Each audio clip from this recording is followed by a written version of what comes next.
56 million people are in lockdown as China raises the death toll of the coronavirus. This epidemic is gradually becoming a pandemic as the virus is travelling overseas, with infected people being denied entry to several other countries, with cruise ships being turned away from Italy to visas being revoked in order to keep the illness from spreading. In December 2019, a novel coronavirus was first isolated from 3 patients with pneumonia. From there, the outbreak has rapidly evolved and spread, affecting other parts of China as well as reaching different continents. Not only that, but it is also jumping species. Everything being publicised about this particular virus in the media is becoming almost predictable, in the sense that we have seen these situations on more than one occasion throughout recent history with what constitutes as a global health emergency. Since 2005 to date, there have been 5 global emergencies of this kind. In 2009, swine flu, 2014, polio and Ebola, and in 2016, the Zika virus, and again in 2019, Ebola. The symptoms of the coronavirus are typically a fever, coughing, shortness of breath, and breathing difficulties, with the more severe cases leading to pneumonia, SARS, which is severe acute respiratory syndrome, and in the worst case, death. The virus has reached Hong Kong, the Philippines, where in fact there have been reported deaths, Australia, Europe, America, and the Middle East. In China itself, the education ministers have delayed the spring semester nationwide and have been unable to give a date for when the pupils may return to school. Russia's Far East regions have now closed its borders to China, with hope of decreasing the chance of it spreading. Just over a month into this virus, and already society is beginning to suffer. Hospital queues are completely unimaginable, with China rapidly erecting a brand new hospital in the space of 8 days, created solely for suffering coronavirus patients in Wuhan, where the outbreak originated. False claims that household pets can contract and pass on the virus has spread, and because of this, many families have disposed of their pets for fear of contracting the virus themselves through their animals. These are deadly and cruel consequences of misinformation surrounding the current novel coronavirus outbreak, with the World Health Organization reporting that household animals cannot actually pass on the virus. There have been reports that a biotech company named Inovio in San Diego have received a $9 million grant in order to develop a vaccine, and apparently were able to do so in the space of 2 hours. It's now in the stage of being manufactured so it can be tested on animals and then go on to have clinical trials in order to be ready for humans by the summer. Seeing as the death toll has reached this high so far since the 19th of December, who knows how terrible the situation could get before then. So where has this come from? The internet is rife with different narratives of how this began, ranging from absolutely ludicrous to very plausible reasons. Could this be a covert operation from another country in order to damage the thriving and seemingly unmatchable Chinese economy, which is essentially a huge accusation of biological warfare? Considering the lengths and depths of depravity some countries will go to, this is indeed plausible.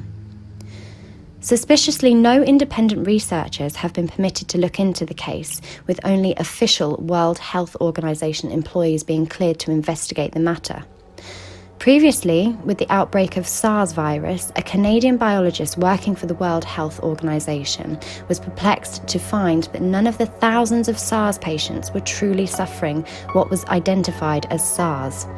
At that time, the mainstream media ignored this and continued to report that some people who were suffering from flu-type symptoms were suffering from severe acute respiratory syndrome. In 2016, the Zika virus crisis saw many countries being misinformed that being pregnant whilst being exposed to the virus could result in babies being born with brain damage. These claims were completely untrue, as time has shown nothing of the sort happening. So, in this instance, the public needs to be aware that the mainstream media won't always be trusted to deliver completely factual information. A link has been circling the internet to the patent of the coronavirus. A patent isn't necessarily hard proof of anything, but much of the facts surrounding this patent are truly suspicious. Firstly, the fact that there is potentially a patent for the virus suggests that it is in fact man-made, rather than a natural mutation of the regular flu.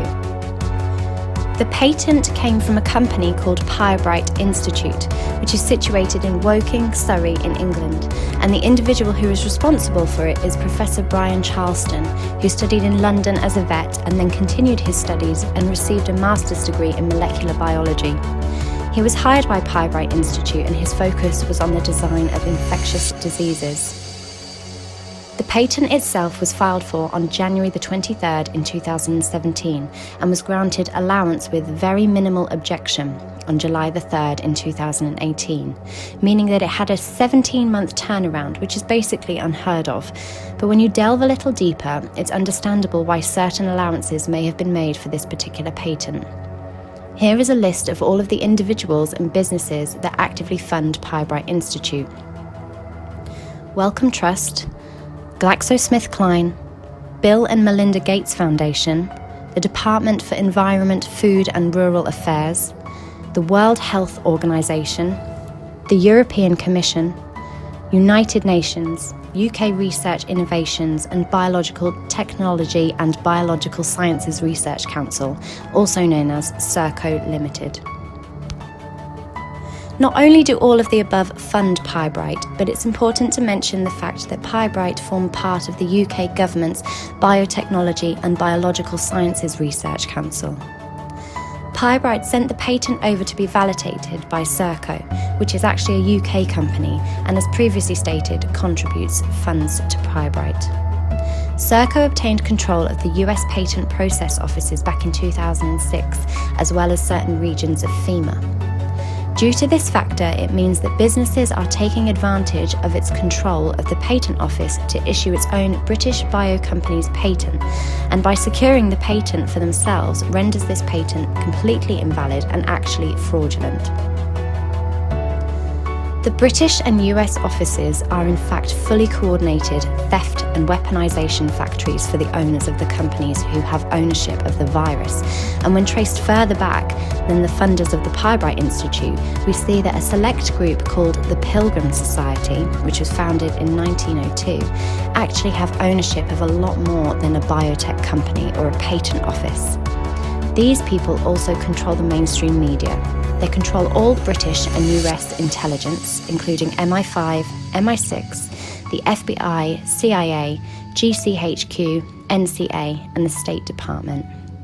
This is what some may refer to as the deep state, or the shadow government. These people are owners of British Empire Press, the Daily Telegraph, the Daily Mail, and not only that, but they are all predominant leading figureheads throughout all facets of business, ranging from politics, banking, technology, military, commerce, agriculture, pharmaceuticals, chemicals, and also education. History has a habit of repeating itself, and these same people were responsible for creating fake vaccines in the early 1900s and distributed them to over 60,000 non-British speaking people during the Second Boer War inside the concentration camps to prisoners of war, all of which was overseen by Winston Churchill, who coincidentally was an original founder of the Pilgrim Society. These are obviously huge claims to get one's head around, and of course, a plausible motive is needed.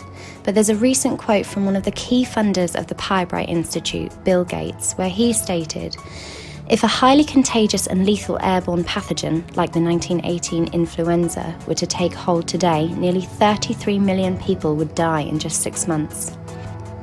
He has also said that a significant probability of a large and lethal modern-day pandemic occurring in our lifetimes is possible. Gates is also a huge advocate of Agenda 30 and is no stranger to openly talking about depopulation. These are not accusations, just simple dot connecting of some extremely coincidental facts.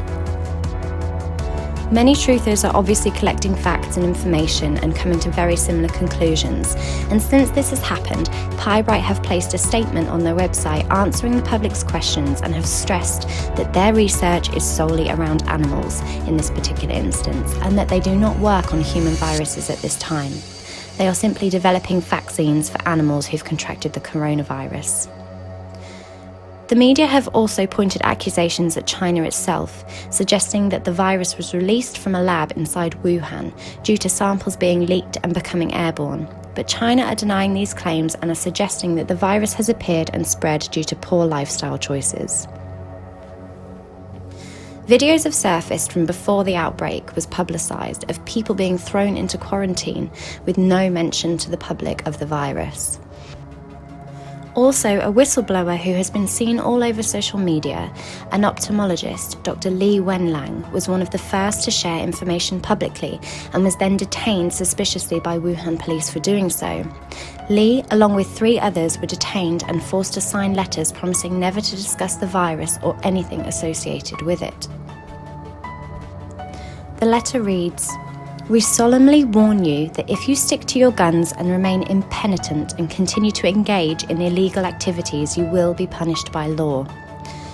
The hospital treating Li failed to report that Li lost his life to the virus until some time after, and the hospital lied and kept reporting that he was in a critical condition. Dr. Wenlang tried to warn everyone on social media, and his posts no longer exist. The Chinese government removed his warnings to the Chinese people, which again is extremely suspicious. So what is this? Is it a biological weapon in order to seriously damage the economy of China and weaken them? Or is it depopulation tactics? And if so, who are they from?